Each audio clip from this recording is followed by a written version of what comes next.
Hello, I'm Doug Muzzio. This is City Talk. Joining me today to talk about Rudy Giuliani, the Daily News, Mike, Freddie, Anthony, and the GIF, the jets, the subways, the public schools, Walmart, Social Security, educrats, bureaucrats, and a whole lot more is Richard Schwartz, op-ed columnist for the Daily News, its former editorial page editor, and before that, policy advisor to Rudy Giuliani.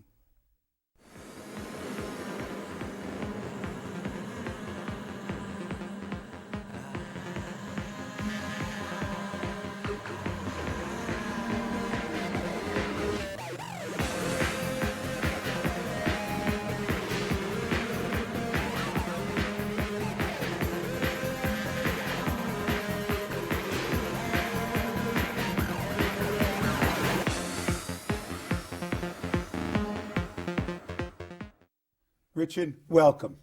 Thanks, Doug. We go back a long time, 20 years. You were an aide to StarQuest, Henry Stern. I was a former aide to Tony Olivieri. You went on to the Parks Department, and then you went on to be Rudy Giuliani's chief policy advisor. How did you come to work with him, and what was it like to work with him?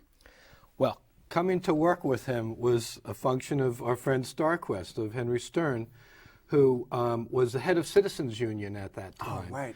And was being a kind of behind-the-scenes advisor to candidate Giuliani, and to, I think, anybody else who would come his way and wanted his advice. And at one point, I think Giuliani asked him if he had any thoughts of somebody who could bring on to help run the campaign, and I was the thought. And you had been Henry's deputy commissioner for capital projects. For capital, yeah, assistant commissioner. Okay. What did you do as his senior policy advisor? I mean, what was your role? What was a day in the life of Richard Schwartz in the Giuliani administration? It was terrific, I have to say. You know, nothing is perfect, and City Hall is a tough place with a lot of sharp elbows, as you well know. But it was, you know, off to the races every day. And a lot of that was because Rudy, you know, and people can debate all kinds of things about him, but he really wanted to do a lot of stuff with the city. And I had the good fortune of being, you know, one of his point people in doing that. So I got to work on the welfare reform. Talk about that. The welfare reform was so interesting because when we got started on it, we came into City Hall, the welfare population of the city was pushing up to almost 1.3 million people.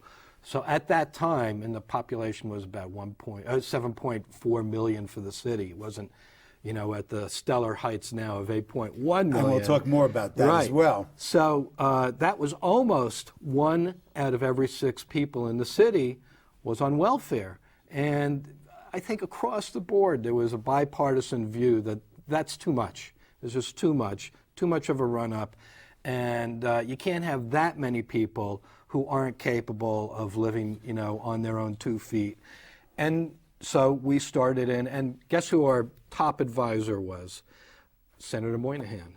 Because we worked off, this was all before the federal TANF reform that came through. Well, in fact, you're the precursor to TANF. That's right. We were the precursor, and we were working under what I would consider, and most would consider, tighter rules. It was the 1988 Family Support Act, which Moynihan was the chief author on. And we'd go to him and say, Senator, what do you think of this? What do you think of that? What do you think of workfare? What do you think of eligibility reviews? And he said, these are all the things that I've written into the law. This is the way it's supposed to be. You just have to do it with elbow grease. You have to go and make it happen. You can't just wave a wand and say people are not going to be on welfare. Not only elbow grease, you had to throw a lot of elbows around because this was not initially very popular. It was not popular. Well, I would say the city was basically split on that issue when we got started. I mean, I don't have a poll on that, but I think that you could make that argument. And even those who maybe weren't so sure had the sense that something needed to be done with this. I mean, it was a huge burden on the city's budget, and the city's budget was in terrible shape at the time, as you recall. Biggest obstacle?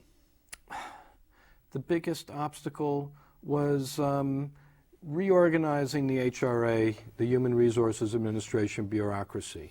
And they were very good people, and they were very good about it. And the union was terrific because everybody just kind of sat down and realized that this was something that needed to be done. You had one of the major figures of the Democratic Party, Senator Moynihan, saying this was something that we should do and that he endorsed. And so we just went about it kind of in a step-by-step way. First, we went with the people who didn't have children, the adults who were on what was the home relief program that the state runs or ran at the time. And that way you knew that you weren't putting children at risk, and we would do it step by step. And first there were the eligibility reviews to make sure that anybody who... Laying the groundwork. Yeah, anybody who was applying for the program was in fact eligible. And then the work requirements, the workfare, a lot of it going into the Parks Department, to just go out and sort of log in a few hours every day, cleaning the parks or working in a senior center or whatever the assignment might be. And we saw that that worked with the singles. And then we went, you know, step by step to the mainly single women under what was AFDC at the time, the single women who had children. And we made sure there was child care. And we did everything we could. It wasn't perfect by a long shot because it's huge. I mean, you're talking about a population that's the size of Houston. So, you know, everything in New York is always like that. But we went, again, step by step. And I remember about 10 months into it, I got a call from Joyce Pernick, the terrific columnist from the New York Times.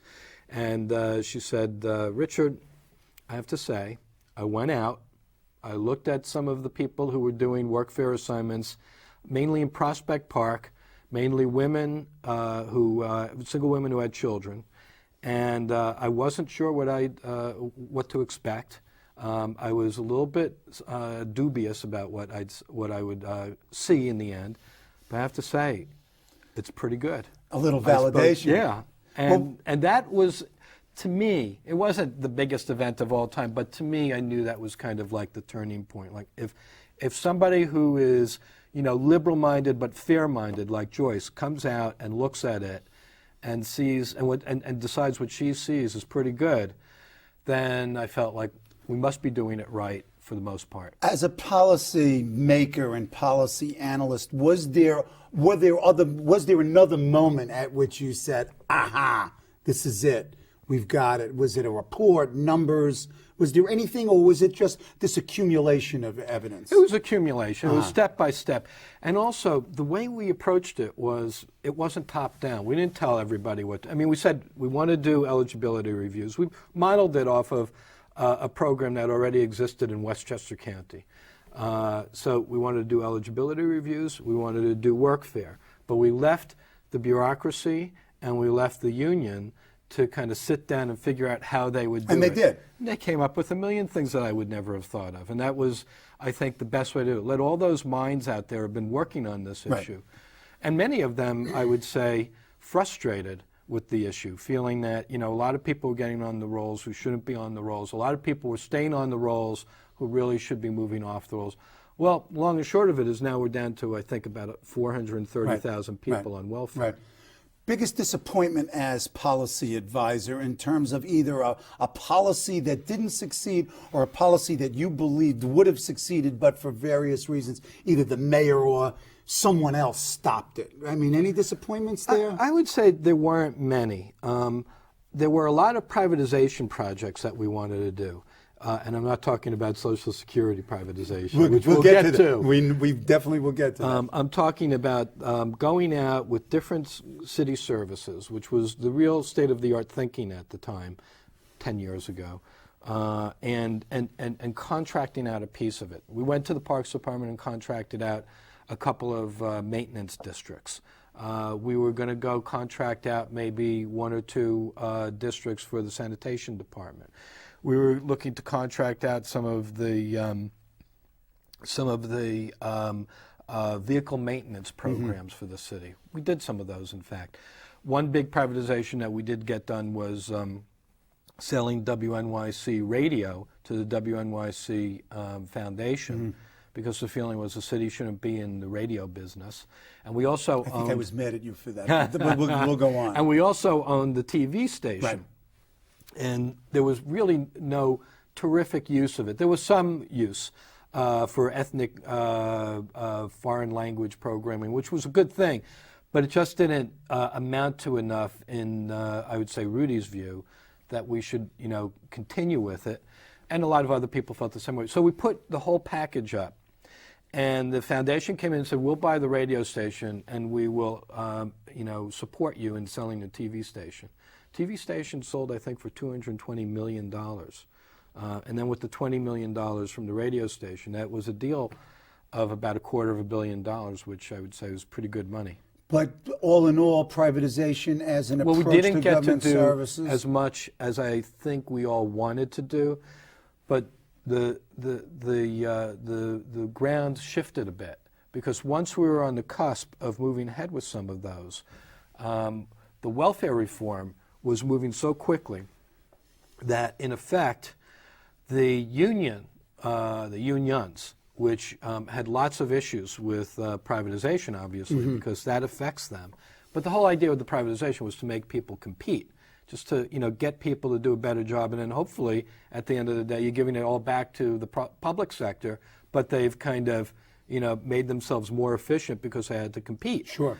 But in the meantime, through the welfare program, we had gotten something like 36,000 people out into the parks and in city offices and other kinds of municipal facilities doing workfare, which also required cooperation from the union. Absolutely. So, and it was a threat to them, or they perceived it to be a threat. And so in effect, what the union was able to do, kind of in a soft way, was say, listen, don't take it easy on the privatizations because we're working with you on workfare. And it was worth it. And I looked at that. I thought that was not a bad way to go. And I think others looked at it too. And the union relations happened to be going very well under Randy Levine.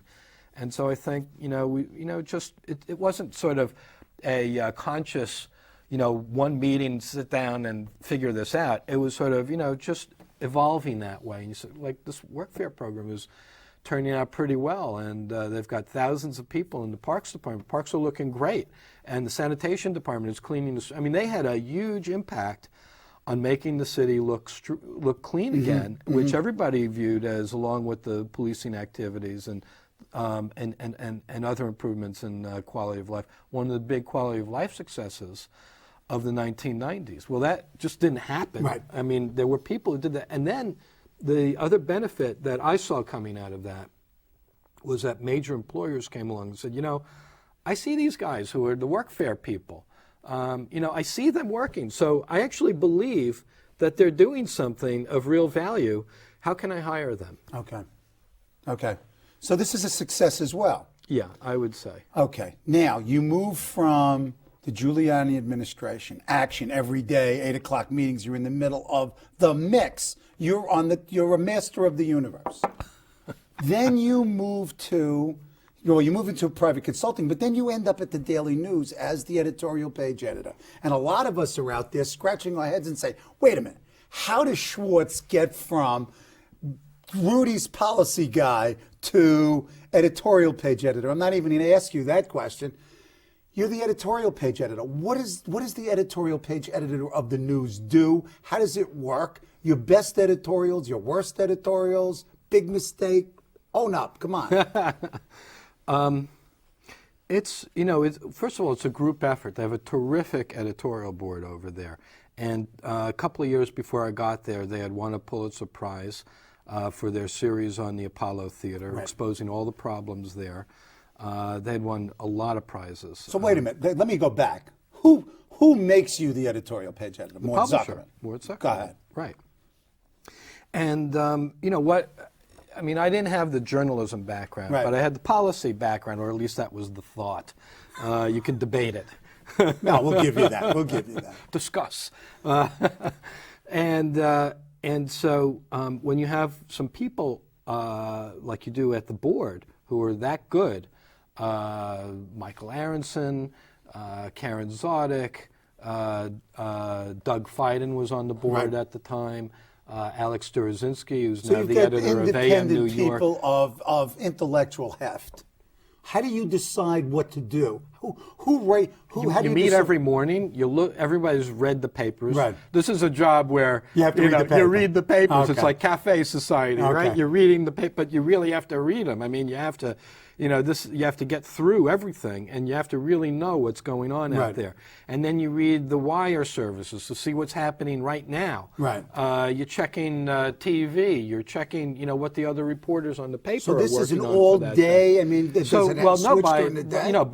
by 9, 10 o'clock in You the know. morning, you got to know Okay. what's basically going on and have a good sense of what you're going to do. Then you have your editorial board meeting, and there's debating and back and forth and refining and the tough sessions. And somebody gets assigned to write it. And then people Or come write out them. and get their assignments and write their editorials. Then they come in later on in the day, and then they go through an editing process. Some of them, because you're only running 2 or 3 a day, Right. so some of the editorials get put into the file so that maybe they'll be used later in the week, and some of them get used for the next day. Or sometimes, there's a late-breaking event. Right. Something big happens at 4 o'clock in the afternoon, and so you have to jump on that, Your best editorials, Brooklyn Judiciary? I would say. You love that. I would say. The news went almost day after day. You were relentless going after the Brooklyn machine. Well, we looked at this and we thought there's an issue with our state judiciary. That was sort of the broader point. The state judiciary is, the Supreme Court, the so-called Supreme Court of New York State, which is a misnomer. Right. Because that's actually the lower district court. Right, and the Court of Appeals Then is the the appellate highest division court. and Right. the Court of Appeals, which is really the Supreme Court. But the issue that we were looking at mainly with the Supreme Court, with the district level court, was initially, how did they get onto the court, and what are their credentials? And there are many good people on the court, but we looked at it and we kind of set up a metric. So that we could say, what kind of rating did you get from the Bar Association? Things that had nothing to do with what's, the so-called junk justice approach. Right. Which I do have issues with. I think there's a Absolutely. lot of junk Absolutely. justice. But that wasn't the idea. But that always gets that always gets dismissed easily in legal circles because, that's what the law is about. It's a subject of interpretation. Okay. Is it a subject of interpretation if somebody got a unsatisfactory rating from the Bar Association? Right. Is it a subject of interpretation if somebody was brought up to the Commission on Judicial Conduct and got sanctioned? Is that something that we can debate, or is that clearly a problem that we don't want on our judiciary? Is there an issue if somebody has been sanctioned as a lawyer but still gets to be a judge? Is there an issue if a judge is crazy, and says inappropriate, outrageous things in a courtroom? And the answer to all those questions was yes. Of course. And going through that kind of a metric, plus, how about their attendance? Well, thanks to Chief Judge Kay, Judith Kay, the Chief Judge of the state, we now have a plethora of information to look at, including even, how many days do they work a year? If somebody's out 2 months a year, because, they're all, in effect, on their own recognizance. They're their own bosses. They don't report. It's the independent judiciary. Well, I'd say that 2, 3, 4 months of vacation a year is maybe something that, in a, binary approach to this, good or bad, I'd say bad. But you did, how many editorials did you do on this? We did about 40 or 50. It was relentless. Well, because we kept finding information. The editorial wasn't judges are bad and we don't like them. Here's a new take. Here's another issue. And then, all of a sudden, early on in the process, we were going through all the judges in the city. We looked at the about 360 or so elected judges, Supreme Court justices in the 5 boroughs of New York City, and we found that almost half of them had something in their background, something factual in their backgrounds that would make you at least wonder, what's that person doing there? And then others were terrific. There are lots of terrific people. I mean, I'll give you an example. People don't like, there are a lot of people who don't like Helen Friedman. And I definitely do not agree with Helen Friedman when it comes to the issue of the homeless. But if you look, but again, that's like, you can debate that. That's policy. Okay, that's policy, and judicial it sounds like she's interpretation. coming around maybe to avoiding those orders from years ago and letting the city run the homeless system again. And I hope she will. But if you look at her track record, the numbers, she's very good. And she actually, her main job is on the commercial part in Manhattan. So she does all kinds of important, complicated commercial cases, civil litigation. And her record of performance is excellent. Now, there are some people who think that she should be on the Court of Appeals. I don't know if she should be, just because she has a very strong political philosophy, but you could debate that, and maybe she should be. But she does a good job. So she wouldn't go on the bad list, but there are others who would. And what happens to all this? And what happens is nothing. Wait a minute. You did 40 editorials. What's the state of the judiciary in Brooklyn? Hardly anything has changed in the end. And this is sort of the crux of the issue. The crux of the issue, and what got us really focused on all of this, was how do they get to be judges? And what we decided as a board, and there were so many people who agreed with us on this, and the Bar Association, I believe, agrees with us on this, is this notion of judicial elections. What are judicial elections? You go into the polling booth in New York City, and it says, pick 10 of the following. And you look. And they're all cross-endorsed because all the bosses have made deals. So you know, Judge Smith is running as a Democrat, a Republican, and a conservative and a liberal. Because they've all made a deal. You know, I brought my little kid into the polling booth once. I said, read this. She reads it. I said, count how many choices we have. She looks, and there was nobody online, so we didn't hold up the line. There are only 10 choices. Exactly. Thank you. It sounds like, you know, what Iraq used to be. Well, wait, but you're making me depressed. So you spend all this time, you do all this hammering, and nothing happens. Right. And how do they even get on the ballot? They basically get on the ballot through the county political organizations. And which still exist. And they still control the judiciary. It's the last bastion of the machine. Right. And what comes out of the judiciary? Court appointments, guardianships, receiverships, estates. Money. I mean, it's big money. Well, Plunkett knew it, honest and dishonest graft. That's right. Okay, let's move off the judiciary. Then you become an op-ed columnist for the news, and you do a Monday and Thursday column. And I just had to go back and deal with some of these. The most recent of which appeared this past Monday, March 14th, which was my wife's birthday. And it was fitting, and the headline is, W plan could crack a lot of nest eggs, where you go off on the president on privatization, in fact, of Social Security. What's going on? Look, I like privatization. I mean, as I told you before, I worked on privatization, and I was disappointed that we couldn't have done as much as we thought we would do, but in the end, that all worked out. But there was a reason for that. You know, Mayor Giuliani wanted to create some competition. There was a point to this. I look at this privatization, and I don't understand the point. Okay, and I really try to approach these things. I'm pretty much nonpartisan. At least that's my own view. But those people who think you're conservative love reading these columns because you're going against the conservative line. I think Social Security, first of all, it's an insurance program. It's not. It just isn't an investment program. It's, you know, it's like insurance, I think, is sort of a Republican issue. I mean, insurance makes it possible for people to take risks like starting businesses or taking chances in life that they wouldn't otherwise do. And so it spreads risk out, and it makes it easier to make tough decisions and leaps of faith that you wouldn't otherwise do. And you know, somebody who believes in free markets would look at that and say, yeah, and that makes all kinds of progress possible. Well, that's what Social Security, I thought, is supposed to be. It's whatever you do with your life, however you screw it up, you know, when you're 65, 67, whatever age they want to make, if they want to make it 70, based on, the advances in medical science and longevity. That's fine with me.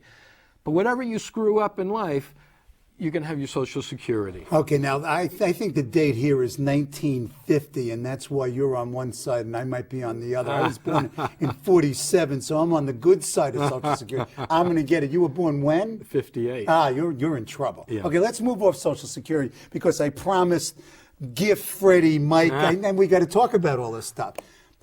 Talk to me about Mike Bloomberg, general assessment, talk about the Dems. Who wins in November?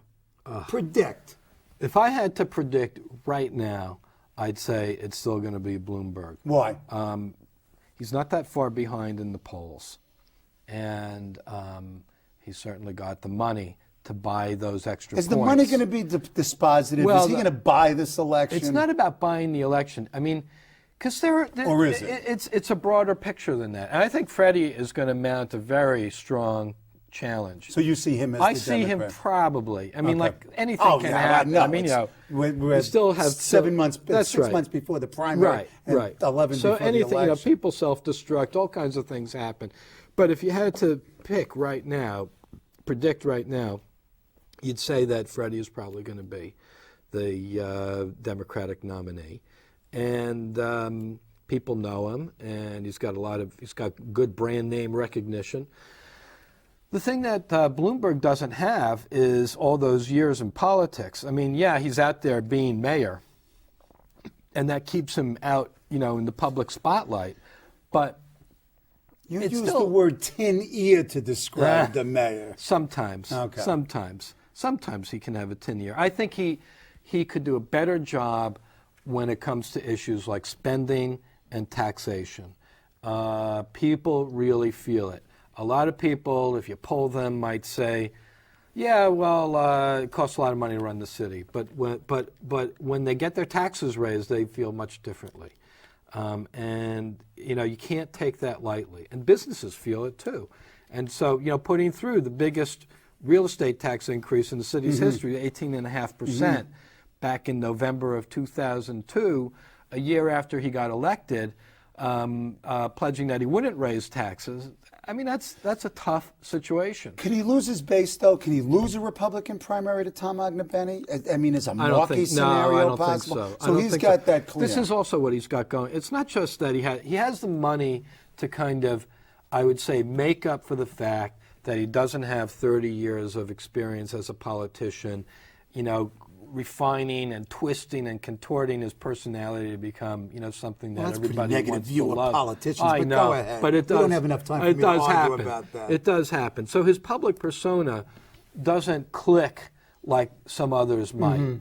And I think that's just the way it is for him. It's hard for him to do anything about that, and it's not his fault. But he's doing a good job running the city.